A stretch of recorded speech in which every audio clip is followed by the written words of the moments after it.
हस्ते अपने देश में से खत्म होती जा रही है, उसके लिए क्या करना पड़ेगा, ये मनन चिंतन रहा, उसमें कार्यरत रहा। सेवा करते करते ही वो 20-22 जिले हमारे पश्चिम महाराष्ट्र, कोंकण, खानदेश, मराठवाड़ा, खाली विदर्भ ही मुझे घूमना बाकी रहा है।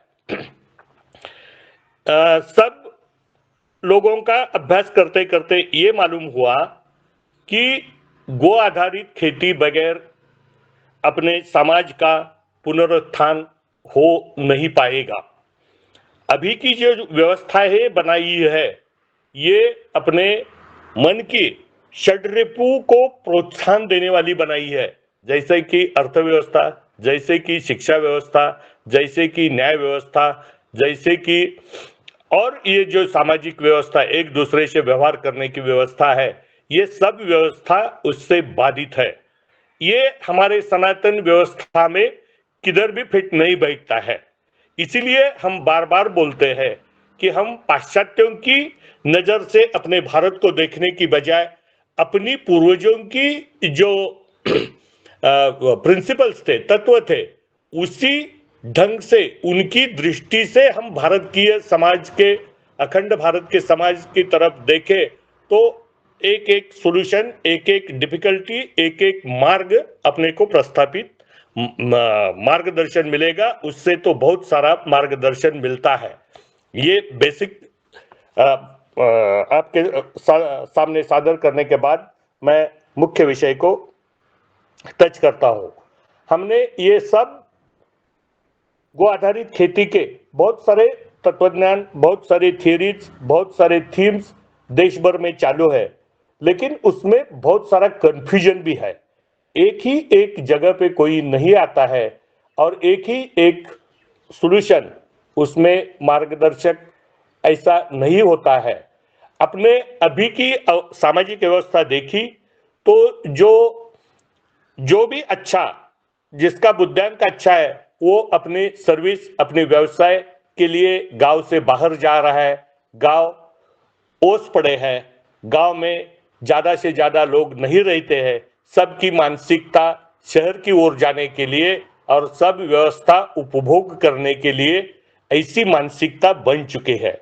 और गांव में जिसको सर्विस नहीं मिलती है, जिसको कुछ काम नहीं मिलता है, तो वो अपनी खेती करने के लिए गांव में ही रह जाता है, बूढ़े आदमी रह गए हैं। ये विदारक सत्य सामने आया है। तो भी लेकिन अपनी शहर के लोगों की अवस्था भी देखी तो वो बहुत सारे रोगग्रस्त हुए हैं।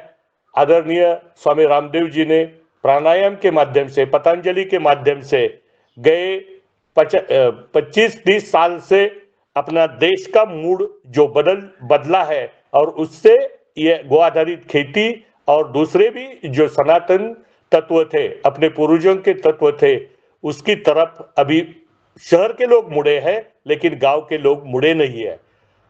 खेती में भी बहुत सारा परिवर्तन हो चुका। सब फर्टिलाइजर्स, पेस्टिसाइड्स और ट्रैक्टर, ये सब आ चुका है। हमारा इतिहास तो योगेश्वर भगवान श्री कृष्ण से, उन्होंने गौ माता का सेवा किया था, गौ माता पाली थी, वो खुद को गोपाल कहलाते थे। तो ये सब भूमि गोपाल की है। ये बेसिक ध्यान में रखते हुए अपने को पूरा खेती व्यवस्था जो है, कृषि व्यवस्था जो है, वो गो आधारित करनी चाहिए। उसके बगैर कोई चारा नहीं है। ये अपना पुरातन तत्व है, अपने ऋषि मुनियों ने त्याग करके वो संशोधित किया है। पाश्चात्यों की ओर देखें तो 700 बरस के पहले का उनके पास कोई ऋषि नहीं है, साइंटिस्ट नहीं है, लेकिन हमारा 5000 सालों का इतिहास देखें तो उसमें बहुत सारे ऋषि मुनि यानी कि साइंटिस्ट ही दिखाई देते हैं और वो अपने को मार्गदर्शन करते रहे हैं। इसीलिए मैं बार बार कहता हूं कि हम अपनी व्यवस्था के लिए, अपनी कृषि अर्थव्यवस्था के लिए, अपनी समाज व्यवस्था के लिए, अपनी न्याय व्यवस्था के लिए, अपनी शिक्षा व्यवस्था के लिए और इतर बहुत सारी व्यवस्थाएं, सामाजिक व्यवस्थाएं रहती है, इसको अपनी भूमि की इतिहास ध्यान में रख के देखे तो ये मार्ग निकल के आते हैं। कृषि व्यवस्था में स्पेशलाइजेशन जो विशेषताएं हैं वो हमारे आदरणीय कांतिलाल नलगे नाना जी जो है उन्होंने 30 साल तपश्चर्या की है और उससे ये फॉर्मुलेशन निकाला है वो जिसको हम शाश्वत कृषि त्रिसूत्री बोलते हैं। ये त्रिसूत्री बहुत सहज है। संत का ज्ञानेश्वर जी ने जैसे अपने ग्रंथ में लिखा है, सहज असोनी सायाशी पड़ोची नये, मतलब जो सहज करना करना शक्य है वो छोड़ के हम डिफिकल्ट में मत जाया करो। जो जो भी करना है वो सहज होते जाता रहता है, सहज करने को आता है और उससे आनंद मिलता है। क्या है इसमें? बहुत सारे लोगों ने बोल दिया है कि ये जीवामृत थ्योरी है, सुभाष पालेकर जी की, आदरणीय गोपाल भाई सोतारिया जी की गो कृपा है, वेस्ट डिकम्पोजर है, वो और दूसरे कुछ है। ये स्पेशलाइजेशन एकेडमिक चर्चा होती रही है। अपना जो खेती करने वाला गांव का कृषक समाज है वो बहुत सारे बड़े बड़े शब्द, बड़े बड़े थियोरी वो ध्यान में नहीं रखता है। इसीलिए वो हमारे आदरणीय मार्गदर्शक गुरु आदरणीय कांतिलाल नलगे नाना जी है, वो सिरूर तालुका जिला पुणे में स्थित है। उन्होंने 30 साल प्रयोग करके ये शाश्वत कृषि त्रिसूत्री हमारे कृषक समाज को, खेती करने वालों को दी है। वो मैं अभी डिटेल में आपके सामने रख देता हूं। क्या करना है इसमें? 5 किलो गुड़ लेना है, 5 किलो या 10 किलो लीटर पानी में उसका घोल बनाना है। वो घोल अच्छा तरीके से घोल बनाने के बाद उसमें 5 किलो दलहन का, मतलब डाइकोटाइलडोन द्विदल बीज का जो आटा रहता है वो मिलाना है। उसको हम मराठी में झुनका बोलते हैं, पिठला। वो बन जाने के बाद 10 किलो देसी गाय का गोबर लेना है। वो देसी गाय अच्छे ढंग से खेत में चारा खाके आने वाली हो तो बहुत अच्छा रिजल्ट मिलता है। वो बंदिस्त गौशाला में जो गाय है उसका गोबर भी इतना क्वालिटी नहीं मिल रहा है, ऐसा हमने प्रयोग के बाद अनुमान निकाला है। तो वो 10 किलो गोबर, 5 किलो द्विदल धान्य का आटा, सोयाबीन छोड़ के, क्योंकि वो सोयाबीन तेल भी है, तो वो छोड़ के दूसरा कोई भी हम बना सकते हैं। ये सब मिला के लगे तो पानी और भी डाले, 5 लीटर पानी डाले तो वो जैसे कि स्लरी टाइप बन जाता है। वो मतलब 15 किलो वो और 15-20 किलो ये, ऐसे 40 लीटर के एक ड्रम में 3 दिन के लिए रखना है। उसमें से गैस ऊपर आता है। वो सब घोल ऊपर आने के बाद, गैस निकल जाने के बाद बैठ जाता है। और ये सब 200 लीटर के ड्रम में डालने के बाद वो 200 लीटर का ड्रम वो भर के रखो, वो खेत में रखो, वो छाव में रखो हो सके तो, नहीं तो कोई धूप में भी रखा तो कुछ बिगड़ नहीं जाता है। ये मैं एक एक करके लिए फार्मूला बता रहा हूं। ये साथ में रखने के बाद ये खेत को अपने जो भी एकड़ है उसके प्रोपोर्शन में कम ज्यादा करते रहिए। ये होने के बाद वो खेती को पानी दीजिए, मतलब गीला कीजिए। गीला होने के बाद वो पानी बहता न रहे, ऐसी स्थिति में वो जो घोल है 200 लीटर का वो भी 3 दिन रखना है, मतलब 3 दिन पहले और 3 दिन दूसरे, ऐसे नियोजन करे, ऐसे प्लानिंग करे कि वो पानी देने के बाद या पानी देने के दिन वो पूरा तैयार हो जाए। ये पानी देने के बाद जमीन गीली रहे, वो वाफा से पानी दीजिए, ड्रिप से दीजिए, सरी से दीजिए या स्प्रिंकलर से दीजिए, अच्छा छिड़काव होने के बाद वो जमीन गीली है, उसी टाइम ही ये सब घोल का छिड़काव करो। सब जगह वो पहुंच जाएगा। ये सब खेत गीला है, उसी टाइम ही उसका छिड़काव करना है। उसके बाद और एक बार 10 दिन के बाद, 10-15 दिन के बाद ये पूरी जमीन ओपन रहते टाइम करने की, ये क्रॉप बोने के पहले की स्थिति मैं बोल रहा हूं आप सबको। उसके बाद और उसको दूसरी बार पानी दीजिए, उसको अच्छा करके दूसरे टाइम 15 दिन के बाद और एक बार इसमें दीजिए। फिर उसके बाद उसका 10 दिन के बाद मशागत कीजिए। अपने भी जो भी पिक बोना है, क्रॉप बोना है, या गन्ना हो, सब्जी हो, द्विदल हो, कोई भी हो, वो उसके लिए खेती तैयार करो और वो बीज बोना है। उसके बाद ये सब करने के बाद जो जीवाणु समूह जमीन में तैयार होते हैं और वो केचुए तैयार होते हैं, वो अपना काम करने लगते हैं। इसके बाद जो अपनी जो बोने की पद्धति है, उसमें आप उत्तर दक्षिण जो भी लाइन लगानी है वो उत्तर दक्षिण रखिए। और सूर्य प्रकाश ही क्रॉप का अन्न है, ये पहले ध्यान में रखिए। इसीलिए सूर्य प्रकाश अच्छी ढंग से वो क्रॉप ऊपर आने के बाद मिले, ये व्यवस्था करनी है। खरपतवार का तो नियोजन पहले 2 टाइम पानी दिया, मतलब क्रॉप बीज बोने के पहले 1 महीना जो 2 बार पानी देते हैं, उसी टाइम ही खरपतवार का बीज उग के आता है और वो मशागत करते टाइम वो निकल जाता है, उसका परसेंटेज कम हो जाता है। तो ये ध्यान में रखते हुए ये पहली त्रिसूत्री है हमारी शाश्वत कृषि त्रिसूत्री की, कि गोबर, गुड़ और वो द्विदल धान्य का आटा, ये मिलाओ पानी में छिड़काव करें। ये पहली त्रिसूत्री है।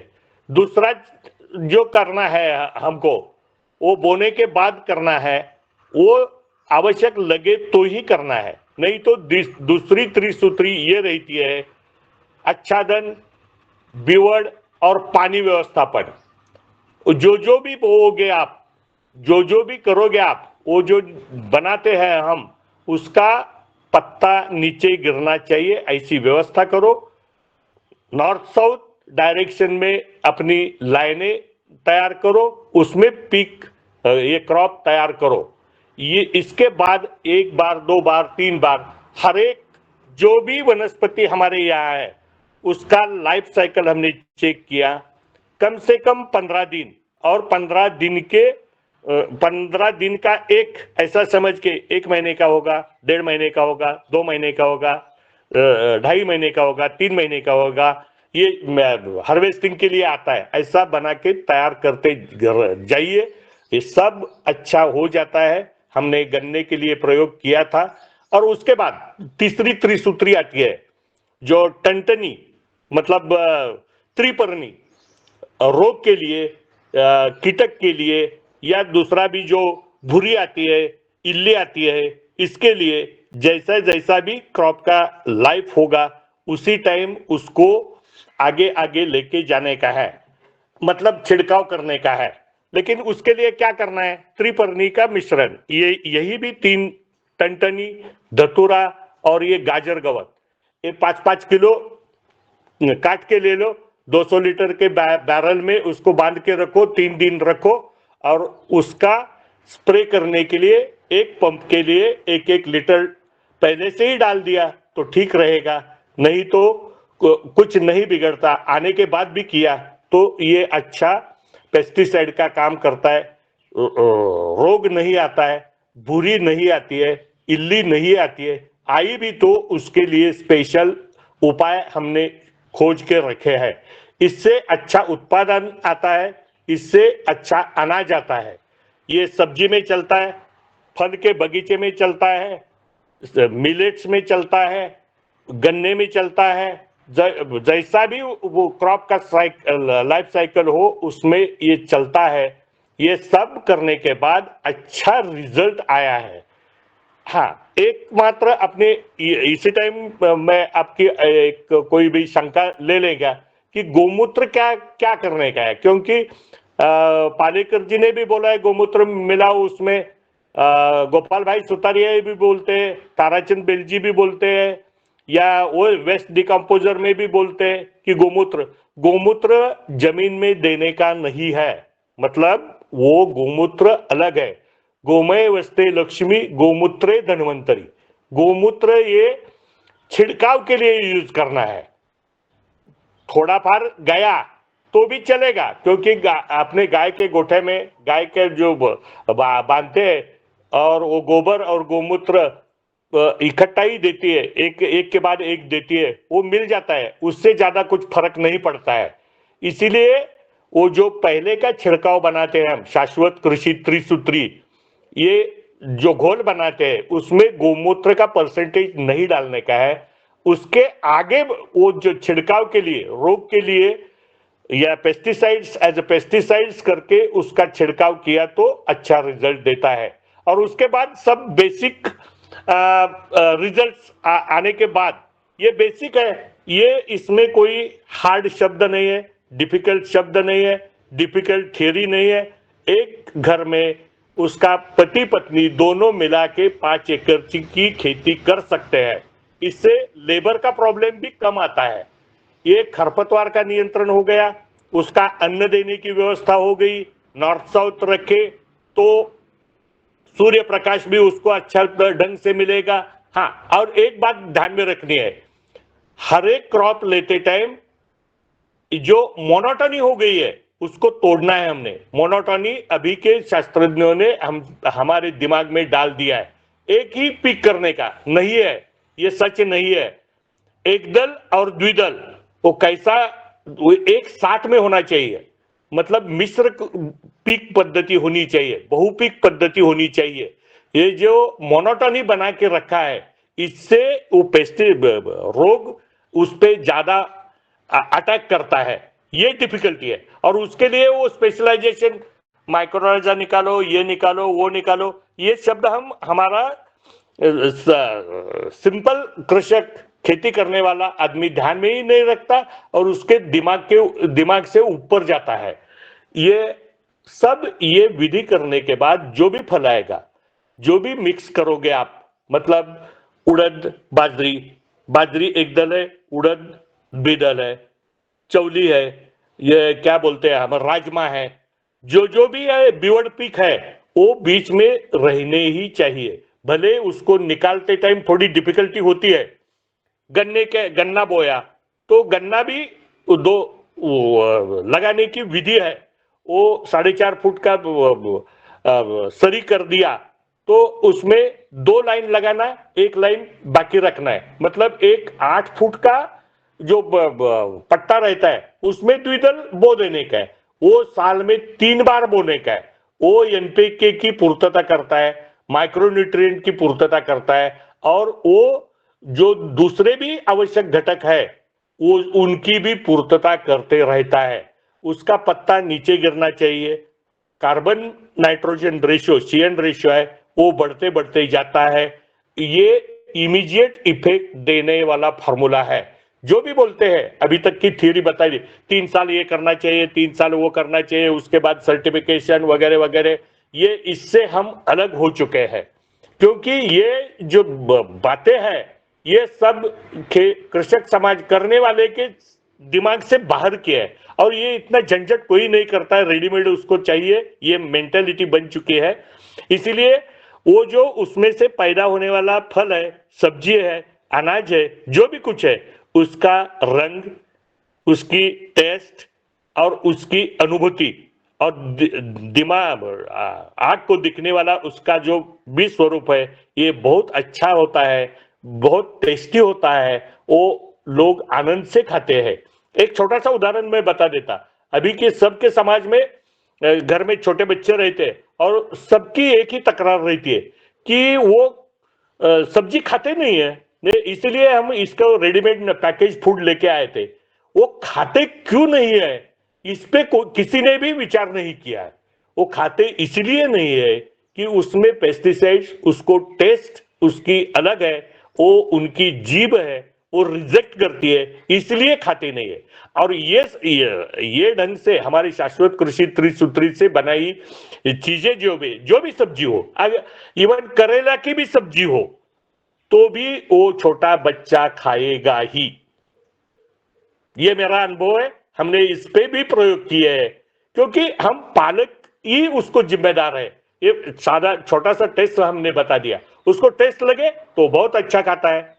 दूसरा उदाहरण मैं देता, ये चॉकलेट की बजाय हमने ये गुड़ की, मतलब गन्ने से बनाने वाले गुड़ की छोटी छोटी गुड़ कैंडी बनाई है, गुड़ चॉकलेट बनाया।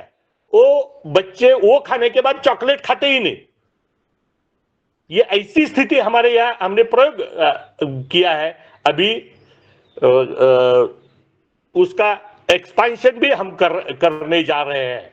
ये खेती के बारे में, गो आधारित खेती करने के बाद ही ये सब अनाज दुरुस्त होने वाला है। जो भी इंटेक लेता है, जो भी आदमी है, जो भी जानवर है, जो भी पशु पंछी है, वो खाते हैं, उस सब पे ये पेस्टिसाइड्स और फर्टिलाइजर्स का इफेक्ट हो रहा है। अपना घर का कुत्ता हो, अपनी घर की मुर्गी हो, घर की बकरी हो, घर की भैंस हो, घर की गाय हो और घर के आदमी हो, ये सब पे ये पेस्टिसाइड्स और फर्टिलाइजर्स का परिणाम हो रहा है। इसीलिए वो बेसिक जो है खेती करने की जो पद्धति है, वो सुधारना चाहिए। वहां से हमने चालू किया और ये सामने लेके आए हैं और इसके अच्छे रिजल्ट मिल रहे हैं। हमारे जो भी महाराष्ट्र में लोग हैं, वो बनाते हैं, वो अच्छे ढंग से पूरा कर देते हैं, एक दूसरे को देते हैं। ये प्रोडक्शन की बात हो गई। उसके बाद प्रोसेसिंग किया तो वो खेती करने वालों को जो हमी भाव मांगते हैं, उसके लिए प्रोसेसिंग हर एक को किया तो उसका भाव भी अच्छा मिलता है। वो ज्यादा तकलीफ नहीं देता है, किसी आंदोलन की जरूरत नहीं, कुछ नहीं है, क्योंकि ये लेने वाले लोग बहुत सारे, हर एक को चाहिए विषय मुक्त अन्न, लेकिन वो कैसे बनाए, तो उगाए, कैसे उसका हार्वेस्टिंग करे, कैसे उस पे प्रोसेसिंग करे, ये कोई नहीं बताता है। बताता है स्पेशलाइजेशन, इससे पैसा मिलता है, ये एंगल से देख के मिलता है। हम वो एंगल से नहीं दिखते। पैसा तो मिलने वाला है ही, पैसे बगैर कोई चलता नहीं है, ये बात सही है, लेकिन फर्स्ट प्रायोरिटी किसको रखनी है, ये हम डिसाइड करेंगे। पहले तुम्हारा जो भी उसको खाएगा उसको आनंद मिलेगा, सुख मिलेगा, समाधान मिलेगा, उसका डाइजेशन अच्छा हो गया तो वो उसको आनंद मिलने वाला है, उसकी एनर्जी तैयार होने वाली है, क्यों वो जोश आने वाला है, वो और काम करेगा, वो और उस पे चिंतन करेगा ये कहाँ मिलता है। और जो भी विकृति से परेशान है, वो मार्ग से वो अलग अलग होते जाएगा। ये सामाजिक प्रक्रिया है। इसीलिए मुख्य बात जो है वो अनाज तैयार करना है, अनाज से, और वो अनाज गो माता के आधार से बनाए, उससे अर्थ कारण डेवलप होना चाहिए। ये सब बातें अच्छी अच्छी हम ये मार्ग से हम चले हैं। इसीलिए हम बोलते हैं कि भारतीयों के एंगल से, हमारे पूर्वजों के एंगल से, सोच विचार से, चिंतन से हम ये समाज को देखना चाहिए, ना कि बल्कि पाश्चात्यों के एंगल से कि ये इसमें प्रोसेस किया, ये मैकेनाइजेशन किया, वो उसका मॉलिक्यूलर कन्फर्मेशन कॉन्फ़िगरेशन क्या हो गया ये कोई सोचता ही नहीं है। हमारे अभी के साइंटिस्ट है वो सोचते ही नहीं है। हमारे ध्यान में मेरे ख्याल से पंतनगर यूनिवर्सिटी है, मेरे ख्याल से उत्तराखंड में शायद, वहीं पे वो कृषि ऋषि, जो कृषि के ऋषि थे, उनका सब अभ्यास इकट्ठा है, लेकिन गए 75 साल में हमारे सामने वो लाया नहीं गया है। और उससे भी अच्छा अभी हमारे माउली कापसे करके लातूर के हैं, लातूर के या परभनी के हैं, उन्होंने एपीकेटी मतलब आधुनिक प्राचीन कृषि तंत्र, वो भी अच्छा है, लेकिन उसमें डिटेल भरना बहुत अच्छा, बहुत डिटेलिंग करना पड़ता है। वो भी अच्छा है, वो अगली सेकंड स्टेज है, एक्सटेंशन की दूसरी स्टेज बन जाएगी। वो कृषि बनाने के बाद ही, अनाज बनाने के बाद ही सबको ये मार्ग निकलने वाला है। जो भी हम अभी आज की डेवलपमेंट की पैरामीटर्स मान रहे हैं, ये डेवलपमेंट के पैरामीटर्स नहीं है, ये भौतिक डेवलपमेंट्स के पैरामीटर हो सकते हैं, ये मानव के विकास के पैरामीटर्स नहीं है। मानव वो जो उसको एनर्जी मिलनी चाहिए, उसको मिलना, उत्साह मिलना चाहिए, उसको जोश आना चाहिए, उसने अपना काम प्रामाणिकता से करना चाहिए, उसने दूसरे के साथ संबंध व्यवहार रखते टाइम अच्छा मानवीय दृष्टिकोण से व्यवहार रखना चाहिए। इसी से ही समाज में परिवर्तन आएगा। ये अपना हमारा जो आदरणीय कांतिलाल जी नलगे नाना जी है, उन्होंने हमें जो सिखाया है ये हमने आपके सामने प्रस्तुत किया है। और गौशाला में अभी गवर्नमेंट बहुत सारा प्रोत्साहन दे रही है, वो सब भी ठीक है, लेकिन ये बेसिक थिंकिंग लाइन जो है वो बदलनी चाहिए। अपना विचार बदलो, ये देश बदलेगा, खुद बदलेगा, ये जो बोलते हैं ये अमल में लाना चाहिए। गौशालाओं की दयनीय स्थिति है ही, उसमें पूरा का पूरा अनुदान मिलता है, अनुदान डिक्लेयर किया तो वो लोग करने वाले वो अनुदान की तरफ ही देखते हैं। ये बेसिक थिंग्स के बारे में कोई नहीं सोचता है। ये उसके बजाय वो गौशाला तो अपने को मार्ग दिखाने वाली है ही, बहुत सारी अच्छी गौशालाएं बनाती भी है, अच्छा प्रोडक्शन बनाती भी है। वो गोबर से बनाती है, गोमूत्र से दवाएं बनाती है, गोबर से दवाएं बनाती है, वस्तुएं बनाती है, वो चारे का प्रबंधन करती है। वो जो डोनेशन में से चलती है, हमारे यहाँ काड़ सिद्धेश्वर स्वामी है कोल्हापुर के आगे, कन्हेरी मठ करके 1,500 गाय है, लेकिन उनका भी कहना है वो he himself is electronics engineer, he is from Karnataka. वो अदृश्य काल सिद्धेश्वर स्वामी करके हैं, वो ब्रह्मचारी है, उन्होंने भी बहुत सारे प्रयोग किए हैं, वो भी हम आपके सामने रखने वाले हैं। तो वो उनका कहना है कि ये सब डोनेशन से चलता है, गाय आधारित खेती, अनाज सबसे ज्यादा अच्छा बनेगा, उससे ज्यादा अर्थकारण बदल जाएगा। ये बेसिक है इसमें। वो वस्तु से, दूध से या वो औषध से गो माता, गो आधारित अर्थव्यवस्थापन, अर्थ तैयार नहीं हो पाएगा। खेती करना ही ये मुख्य व्यवसाय है। और दूसरे व्यवसाय जो है गोमूत्र, गोबर के आधार पर औषधि बनाना, वो भी ओपीडी बनानी चाहिए, वो आवश्यक भी है, लेकिन अर्थ साध्य नहीं हो पाएगा। दूसरा, उससे वस्तु बनाने के बाद भी वो अर्थ साध्य नहीं होगा, क्योंकि हम ऐसा सोचते हैं एक गौ माता के आधार पर एक कुटुंब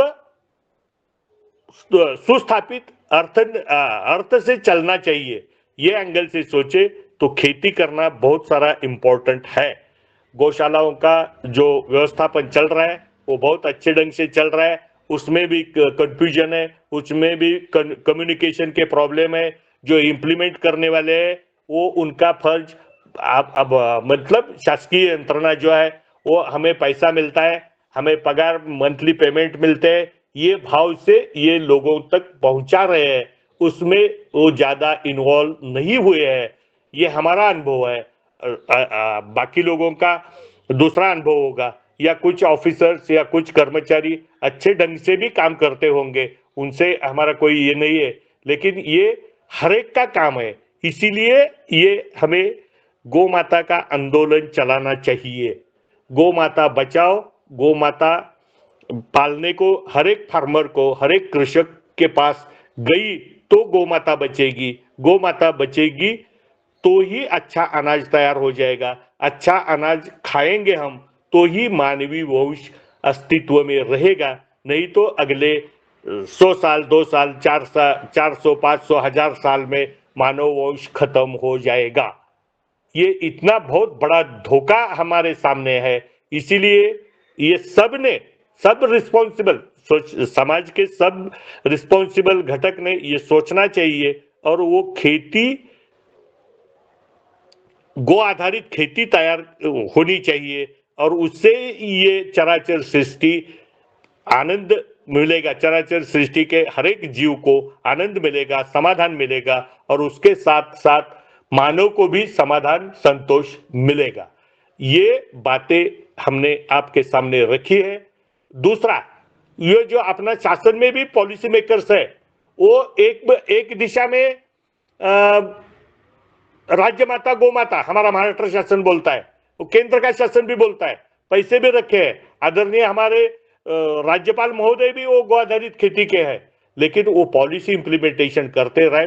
गांव गांव की गोचर भूमि वो प्राइवेट कंपनियों को किराए से दे रहे, गोचर भूमि ही नहीं रही तो गांव के किसान गाय कैसे पालेगा? अपने खेत में तो है, लोक संख्या बढ़ चुकी है, हर एक के वाटे में थोड़ा थोड़ा जमीन आई है, लेकिन ये जो कॉमन 50-100 एकड़ की जमीन थी वो भी पहले से अतिक्रमित है और उसके बाद बची कुची जमीन भी है, वो भी हमारे शासन प्राइवेट कंपनियों को ऐसे मुफ्त में दे रही है, हम ऊर्जा के लिए दे रही है, कुछ प्रोजेक्ट के लिए दे रही है। ये डेवलपमेंट के पैरामीटर्स भी हमको बदलने चाहिए।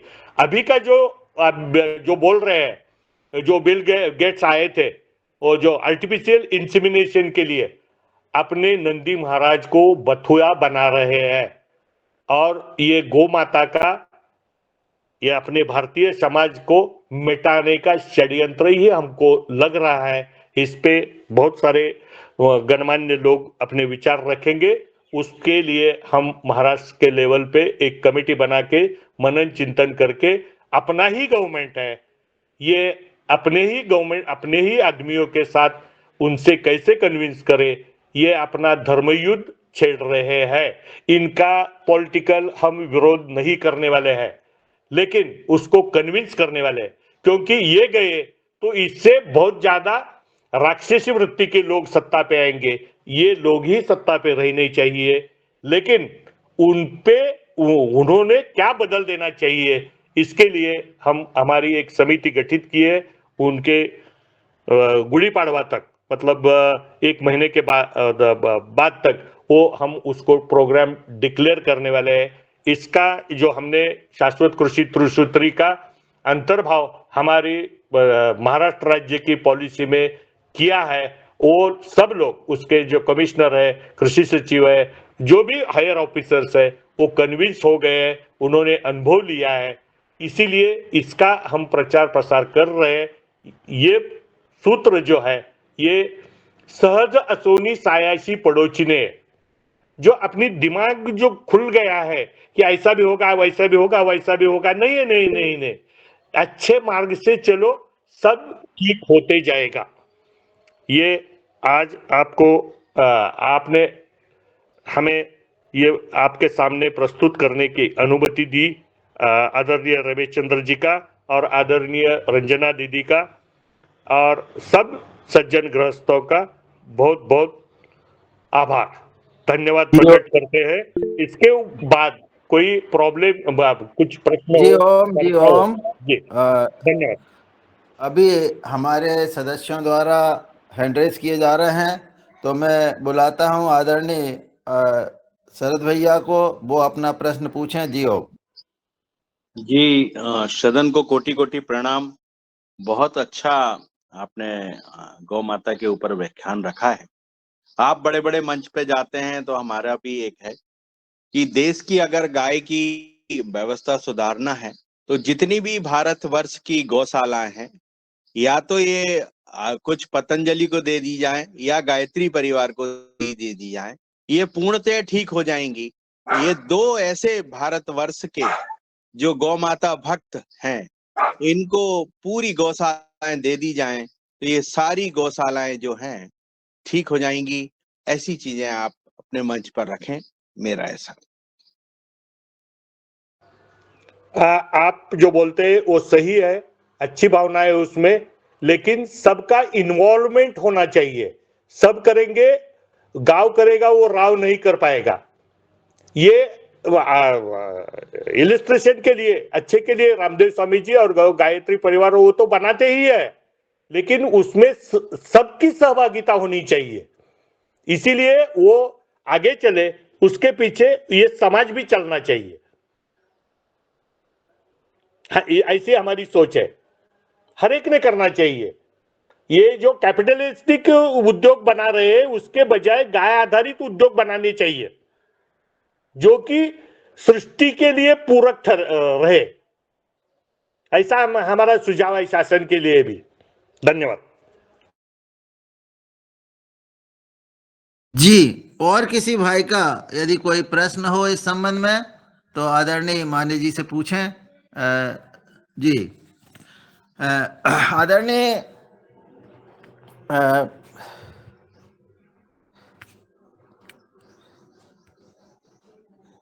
ब्रजेश जी का कॉल था। जी, ब्रजेश कोई प्रश्न पूछना चाह रहे हैं तो वो जी, पूछें। सभी को प्रणाम। गौ माता के लिए बहुत सारी बढ़िया काम हो रहे हैं और माने जी ने बहुत अच्छा बताया जी, धन्यवाद जी। मैं आदरणीय माने जी से पूछना चाहता हूँ, आपने जो कमेरी मठ के संबंध में जो जानकारी दी है, तो कमेरी मठ में तानाजी ने हम लोगों को एक जानकारी दी थी कि जो गाय जब जनती है तो उसका जो जेर निकलता है, जिसको हम हमारे यहाँ जड़ कहते हैं, उससे जो टॉनिक बनाया जाता है, वो टॉनिक बहुत ही ज़्यादा फसल पर असरकारक होता है, ऐसा उन्होंने बताया। इस जी। संबंध में आपने कोई प्रयोग किए हो तो उसके संबंध में हमें बताएं। जी हो। जी जी जी, बहुत सारा वो तानाजी जाधव जी ने बताया, वो सही है। जो जार बनता है उसमें जो लिक्विड रहता है, जैसा कि वो गर्भ को जो बच्चा पैदा होता है उसको अन्न सप्लाई करता है, और वो जन्मने के बाद, उसका जन्म होने के बाद वो वैसा ही रहता है। वो बहुत सारा अच्छा साठा है, वो क्या बोलते हैं उसको, टॉनिक के टॉनिक, जैसा कि वो एक सेल से बहुत बहुपेशीय बन जाता है, बड़ा वो आकार उसका बन जाता है ना। जब स्पर्म और एग फर्टिलाइज होता है तो उसके बाद उसके जनने की प्रक्रिया, मतलब वाढ होने की प्रक्रिया चालू होती है। वो माँ के पेट में बढ़ते जाता है, 9 महीने 9 दिन के बाद वो बाहर आता है, और उसका जो अन्न का बनाया है वो बहुत ही अच्छा अन्न का प्रोटीन का, या क्या बोलते हैं उसको, अच्छा सप्लाई है, अच्छा यह ऊर्जा का माध्यम है। और उसके लिए हमने बहुत सारे प्रयोग किए, बल्कि अपने पहले जो 50 साल के पहले की जो अवस्था है, वो जार रहता था, वो अपने खत जो खाद मतलब गोबर वगैरह इकट्ठा करते थे, उसको हम मराठी में उकिरडा बोलते हैं, उसमें डालने की, उसमें दफनाने की विधि था। और वो जैसा भी आवश्यक लगे तो वो आगे आगे खाद के साथ जाता था, खेत में डालना था, खेत में जाता था, सबके जगह जाता था। अभी का प्रयोग जो किया है वो लिक्विड, उसमें गुड़ और छाछ मिलाए, 2-3 दिन रखे और एक एक पंप के लिए रखे दिए, तो वो अच्छा टॉनिक भी है और अच्छा पेस्टिसाइड भी बन जाता है वो। जैसा कि तुम हाँ बोलिए। बहुत बढ़िया। हाँ जी, किसी का प्रश्न है इस संबंध में? जी जी जी, बने सिंह जी, आदरणीय बने सिंह जी। जी, सदन को कोटि कोटि नमन। आज के हमारे मुख्य अतिथि है, उनसे मेरा प्रश्न है कि जैसे ये यूरिया और डीएपी वगैरह जैसे रासायनिक खाद जो बनता है ना, इसी प्रकार का कोई एक जैविक फार्मूला बनाया क्या? आपका बहुत लंबा अनुभव है तो ऐसा कि उस फार्मूले को यूज करने के बाद में अपने को कोई दवाइयाँ नहीं देना पड़े या कोई खाद ना देना पड़े। हाँ हाँ, बहुत अच्छा सवाल पूछा। इसीलिए मैं बोला एकदल जब बोएंगे उसके साथ में द्विदल भी बोना है। द्विदल वो जो उसके मूल पे गाठिया आती है वो नाइट्रोजन फिक्सेशन देती है, वो एनपीके पे सप्लाई करती है। अलग से फार्मूला तैयार करने की जरूरत ही नहीं है। ये मिश्रपिक पद्धति हमने बनाई तो सबसे अच्छा हो जाता है। मतलब गेहूं बोया तो उसमें राई राई छिड़कते हैं, राई बो देते हैं, चना बो देते हैं, मक्का बो देते हैं, मिक्स करते हैं, मेथी डालते हैं। एक उदाहरण के लिए मैंने गेहूं लिया तो अलग से एनपीके बनाने की जरूरत ही नहीं है। तो स्पेशलाइजेशन करके हमारे दिमाग का भूखा कर दिया है, भूखा हुआ है। जो भी माता है, भूमाता है, उसमें बहुत सारे घटक है। वो उठाने के लिए, वो वनस्पति को क्रॉप के मूल तक लाने के लिए वो जीवाणु समूह है, वो जीवाणु समूह मर गए हैं। केंचुए और वो जीवाणु समूह मर गए हैं। अपने घर में अपना अन्न तैयार करने के लिए अपनी माता, अपनी पत्नी, अपनी बहन, अपनी घर की स्त्री, जो भी आज भी हमारे भारतवर्ष में अपना किचन हमारी माताएं संभलती है। थोड़ा पर कुछ बदल हुआ होगा तो हुआ होगा, लेकिन हमारे वो घर में वो अन्न पूर्णा देवी ही नहीं रही है। वैसा भूमाता में वो जीवाणु समूह अन्न, वो जो एनपीके, माइक्रोन्यूट्रिएंट, वो क्षार, जो भी मूल तक लाने वाले समूह है वो ही नहीं रहे हैं। और वो गो आधारित खेती के साथ, मतलब गोबर, गुड़, दाल का आटा, ये छिड़कने के बाद वो जीवाणु समूह तैयार हो जाते हैं, बढ़ जाते हैं। पानी देने के बाद उससे भी ज्यादा बढ़ जाते हैं। वो भूमाता के अंदर जो भी एनपीके घटक है वो लाके वो खाने योग्य, मूल में लेने योग्य बना के देते हैं। उसमें मेरा कम ज्यादा हो जाएगा। भ्राता जी ये मेरा ये प्रश्न गिनने है। की कोई जरूरी नहीं है। हेलो भ्राता बनेशी जी, जी मेरा ये वो गिनने की मेरा कोई ये जरूरी नहीं है। ये नाइट्रोजन है, ये फास्फोरस है, ये पोटेश है, ये मैग्नीशियम है, ये गिनने की कोई जरूरत नहीं है। अपने थाली में आने वाला जो भी अनाज है वो कम ज्यादा होते रहता है। सब्जी कम ज्यादा होती रहेगी, अचार कम ज्यादा होते रहेगा, वो तुम्हारा कोशिम्बीर कम ज्यादा होती रहेगी, स्वीट कम ज्यादा रहेगा। लेकिन मुख्य अन्न क्या होना चाहिए? कोई तो भी रोटी होनी चाहिए, कोई तो भी एक मुख्य सब्जी होनी चाहिए। इससे कुछ बिगड़ता नहीं। आज नहीं मिला, एक 4 दिन नहीं मिला उसको पोटेशियम, मैग्नीशियम या मैंगनीज, तो नहीं, वो अगले वीक में लेके जाएगा। वो गिनते बैठने की जरूरत नहीं। इतनी अपनी भूमाता अगाध है। वो मेरा अनाज पकाने आदरणीय वाली मेरा अन्नपूर्णा नहीं है। आदरणीय मेरा ऐसा सुझाव है कि जैसे मिश्रित खेती से क्या होता है, लेबर कॉस्ट बढ़ती है, बड़ी बड़ी हार्वेस्टर मशीनों से ही नहीं होता है। तो हाँ ऐसा कोई प्रोडक्ट बनाया कि जैसे उसको डालने के बाद में अपन को कोई न्यूट्रिशन देने की आवश्यकता नहीं, ऐसा जैविक में कुछ तत्व मिला करके। हाँ, और जो लेबर की कॉस्ट रहती है वो तो मिनिमम कॉस्ट मिलना चाहिए ही। जो भी मिश्र क्रॉप बनाएंगे तो घर के जो 2 आदमी है वो पहले 2.5 महीने वाला निकलने वाला, 3.5 महीने में निकलने वाला अपना ही टाइम टेबल का नियोजन करना है। वैसा क्रॉप का नियोजन करने का है। मुख्य पीक 5 महीने का है तो पहले 2.5 महीने में निकलने वाला, फिर 3 महीने में, 3.5, जैसा भी वो फॉर्मुलेशन बनाओगे तो लेबर पे डिपेंड रहने की जरूरत ही नहीं। हम क्या करने वाले हैं? हमारे ये पति पत्नी दोनों काम करने वाले हैं ना, तो कम ज्यादा हो जाएगा। ये फॉर्मुलेशन उसमें है। अपना एचआरडी मतलब ह्यूमन रिसोर्स भी हम बना प्रयोग किया है उसमें। मतलब समझो गेहूं बो दिया तो पहले क्या आएगी? राई आएगी। उसके बाद गेहूं के साथ, गेहूं के पहले मक्का आएगी, मेथी उसके पहले आएगी, गेहूं के साथ चना आएगा, गेहूं के साथ मक्का आएगा, और उसके बाद कुछ बड़े ज्वार के 1-2 जो दाने डाले होंगे, 10-15 दाने डाले होंगे, वो 4-5 महीने के बाद आएंगे। इसका लाइफ साइकिल चेक करके ये मिश्रपिक पद्धति बनानी है। लेबर का प्रॉब्लम ये हम इसलिए सोच रहे हैं कि लेबर में ही ताकत नहीं रही है। पहले मैं खुद 12वीं 82 साल में सन 82 में 12th बना के पास हुआ हूँ। उसी टाइम मेरी ताकत 1 क्विंटल का बोरा है, वो 10-11 स्टेप्स नीचे उतार के, मेरा घर नीचे है तो उतार के लेके जाते थे और कंधे पे लेके ऊपर आ जाते थे।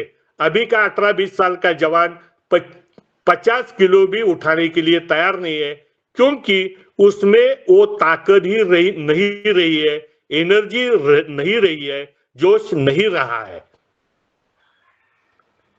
डिफिकल्टी के बारे में सोचो ही मत, वो जैसा भी आए वैसा निकालो। जी सर, एक मेरा जो एक प्रश्न है आदरणीय बने सिंह जी का था कि चीज़ें रेडीमेड मिल जाए तो उसका उपयोग कर लेंगे, वो अलग बात है। आपने श्रम साध्य खेती के संबंध में चर्चा की है। सर, जैसे अभी आपने जो जेर से बनाने वाले में छाछ के उपयोग की बात की है, तो ये छाछ का उपयोग कब किया जाएगा? जी हो, वो सेटिंग होने के बाद छाछ का उपयोग एज ए टॉनिक बनाया, और वो बुरशियां आती है उसको मारने के लिए छाछ का उपयोग होता है। नहीं, जैसे हमने मान लो मेरी गाय आज जनी है और मेरे पास जेर मिल गई है ना, तो उसका जो लिक्विड बनाया जाएगा वो कैसे बनाए? अच्छा, हाँ, समझ में आया। वो मिट्टी के बर्तन में वैसा ही रख दो जी, जैसा चाहे वैसा, मतलब 1 महीने के बाद उसको आपको अप्लाई करना है। उसमें का थोड़ा लीजिए, गुड़ का पानी बनाइए, उसमें छाछ मिलाइए और 1-2 दिन में उसको स्प्रे कर दीजिए। वो इकट्ठा करके रखो। मिट्टी के बर्तन में कर दिया तो बहुत अच्छा होता है। हमारे यहाँ अभी जो बाजार है, एक 4-5 लोगों ने तो वो बनाने के लिए, मतलब उसका व्यवसाय में भी रूपांतर किया है। वो जानवर भैंस का भी चलता है, भैंस गाय कोई भी आता है और वो बेचने के लिए इकट्ठा बाजार में आती है, तो उसी टाइम उन्होंने वो कभी उसको 8-10 जार मिलते हैं, कभी 12 मिलते हैं, कभी दो ही मिलते हैं, उतने मटके लेके आता है। वो उसकी गाड़ी लेके आता है, उसमें लेके जाता है और उसको व्यवसाय में रूपांतर कर दिया है उसने। जी, समझ में आया? जी, आया। वो प्रिजर्व करके रखने का है साहब जी, वो प्रिजर्व करके रखने का है। और जैसा चाहे आपको अभी 2 महीने के बाद लगने वाला है तो उसमें से थोड़ा निकालो जी, जितना आपको प्रोपोर्शन चाहिए, मतलब 2 एकड़ के चाहिए तो 2 लीटर ले लो जी। ऐसा प्रयोग किया है। हमारे यहाँ कराड़ के नजदीक बाजार है, कोल्हापुर में बाजार है, मेरे सातारा में बाजार है, वहां पे 4-5 लड़कों ने अभी अपनी गाड़ी, जो भी गाड़ी चलाते थे उसमें तो जानवर लेके जाते, उसका भी भाड़ा मिलता है, वहां रुके तो ये इकट्ठा करने का भी उन्होंने सोचा, वो इकट्ठा करके लेके आते। मेरे गांव के नजदीक गांव में उन्होंने बनाया है और वो मुझे बोलता है ये सब आपका इसको हम कैसे करें, ये इसको ऐसा किया। उन्होंने अच्छा व्यवसाय चालू कर दिया है। बहुत बढ़िया जी, धन्यवाद जी। अब इस संबंध में यदि और किसी को कुछ पूछना हो तो पूछें। हमारा समय लगभग समापन की ओर है, तो किसी का प्रश्न हो तो पूछ सकते हैं। जी हो। मिर्ची, बैंगन, टोमेटो, उसको शाइनिंग आना चाहिए, शाइनिंग की वजह से लोग लेते हैं। लेकिन हमारा जो ये ढंग से तैयार किया हो, उसको टेस्ट भी है और शाइनिंग भी है। और शाइनिंग के लिए नारियल पानी, ये जार का पानी, छाछ, गुड़, ये मिला के वो हार्वेस्टिंग के पहले, मतलब पकने के पहले, क्या हरा पूरा होने के बाद वो जो छिड़काव किया तो उसको शाइनिंग बहुत अच्छी आती है जी। अभी कल परसों एक देश भर में वीडियो घूम रहा था, कोई उंदीर मारने का जो रैटल है ना, उसको फल के ऊपर वो लगा रहा है, वो जो फल बेचने वाला फल विक्रेता है वो शाइनिंग के लिए, वो शाइनिंग मिला तो बहुत अच्छा हो जाएगा। लेकिन ये छिड़काव किया तो शाइनिंग भी अच्छा आता है और विष भी नहीं जाता है। नारियल पानी, छाछ, आपने नारियल पानी बताया छाछ बताया, और क्या? गुड़ का पानी, ये इकट्ठा करो। नारियल का अलग से करो, जी नारियल पानी का अलग से करो। जी जी जी। अपने खेत में का ही नारियल उगाने का है। जैसे कि हम क्या बोलते हैं उसको, बीमार व्यक्ति के लिए हम शाळे शाळे लेके जाते हैं ना दवा हॉस्पिटल में, जी और घर में भी पीते हैं। जी वैसी जी भी अवस्था में वो अच्छा शाइनिंग देता है। आम के ऊपर या तुम्हारे दूसरे चीकू के ऊपर या अमरूद के ऊपर, दालिम के ऊपर, अनार के ऊपर, सब अच्छा दे देता है। जी धन्यवाद।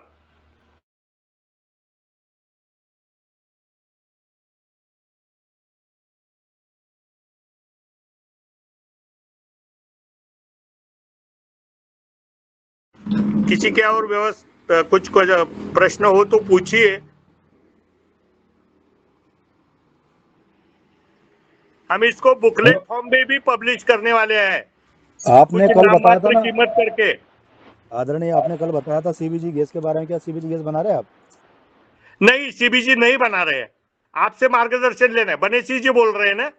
जी जी जी जी जी बनेशी जी, जी वो फॉर्मुलेशन हमारे दिमाग में है, जगह भी इकट्ठी की है, डिसीजन भी लिया है, और उसका जो भी प्रोडक्शन निकलेगा, ये पेट्रोलियम प्रोडक्ट्स, जैसे कि हम प्लास्टिक पे काम करते हैं, पेट्रोलियम प्रोडक्ट्स में काम करते हैं, ऑटोमोबाइल इंडस्ट्री में काम करते हैं, उसको वो अल्टरनेटिव निकलने वाला है। वो जी सीबीजी जी बनाया तो ये जो ऑटो इंडस्ट्री है उसका ईंधन ही पेट्रोलियम प्रोडक्ट्स, जो पर्यावरण को ज्यादा से ज्यादा ठेस पहुंचने वाला पेट्रोलियम प्रोडक्ट्स है। जी जी जी हाँ, इसीलिए हम वो उसको ऑटोमाइजेशन कैसे बनाए।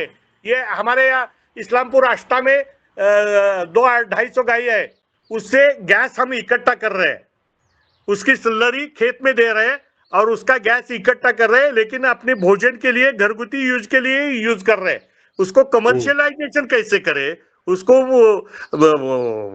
फिल्टर कैसे करे। मेरे ख्याल से आईआईटी कानपुर ने वो बनाया है फिल्टर, या आईआईटी दिल्ली ने, मुझे एग्जैक्ट याद नहीं है, वो डाउनलोड करके रखा है हमने।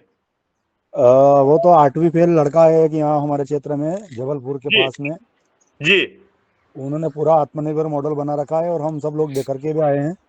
हाँ, ये और आईटी उसका वाईटी वाले और ये तो सब क्या है, इनका काम भी ठीक है, ऐसी बात नहीं है। जी और जब तक सरकार का जो सर्टिफिकेशन है या कुछ प्रमाणीकरण, ये सब बातें हैं ना, ये भ्रम हाँ में डालने वाली है। और अभी सीएनजी वाला जो ट्रैक्टर आने वाला है उसी का इंतजार कर रहे हैं, हमने पहले बुकिंग करवा रखा है कि जी पहले जी। जैसे शुरू का ट्रैक्टर आता है तो हम उसी सीबीजी से चलाएंगे, बस ये इतना सा काम हमारा बचा हुआ है। हम हमारे उसको जरूर ठोमरे जी डेवलप है करेंगे। लातूर डिस्ट्रिक्ट में। हेलो, हाँ जी हाँ जी लातूर डिस्ट्रिक्ट में हमारे ठोमरे जी है, उन्होंने 8-10 साल से वो बनाया है, उसका पंप ही चालू किया है उन्होंने, जी जी जी सीबीजी सप्लाई का। लेकिन वो ज्यादा खर्चिक हो रहा है, हमें हमें ऐसा लगता है। वो ये कैसे करना चाहिए, एक गांव में, मतलब पार्ट टू होल और होल टू पार्ट, एक एक गांव में गौशाला बना के या इकट्ठा करके वो गांव में ही ईंधन सप्लाई करना है। बहुत बड़ा कमर्शियल एक्टिविटी बनाने जाएंगे तो ये जो कैपिटल वाले जो भांडवलदार है वही उसको ग्रैब करेंगे, गरीबों का वैसा ही शोषण चलते रहेगा।